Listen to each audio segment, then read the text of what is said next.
राज ठाकरेंच्या या भाषणानंतर बोलूया आपण उद्धव ठाकरे काय बोललेत बघा. तर आहोत आम्ही गुंड असं उद्धव ठाकरेंचा हल्ला बोल आहे. न्याय मिळाला नाही तर गुंडगिरी करणार असं उद्धव ठाकरेंनी सांगितलंय. न्याय मागणं म्हणजे गुंडगिरी नाही असं आपल्या भाषणात उद्धव ठाकरे बोलले.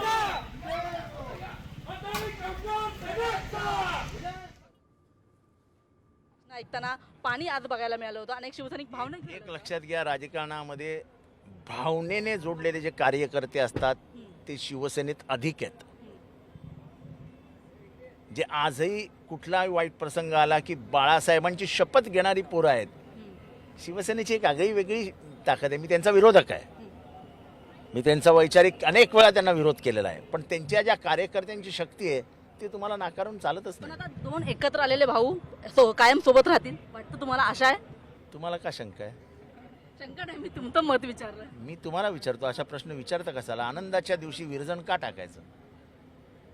आज आनंदाचा दिवस आहे. आपण प्रार्थना करूया की दोघे एकत्रच राहिले पाहिजेत. नक्कीच. आपण बघतो की अनेक भावनिक क्षण जो आहे तो अनेक शिवसैनिकांसाठी आहे.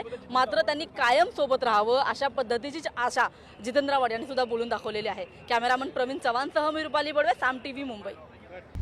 आता isakal.com आहे देशातील नंबर 1 ची मराठी न्यूज वेबसाईट. प्रत्येक अपडेटसाठी isakal.com ला नक्की भेट द्या.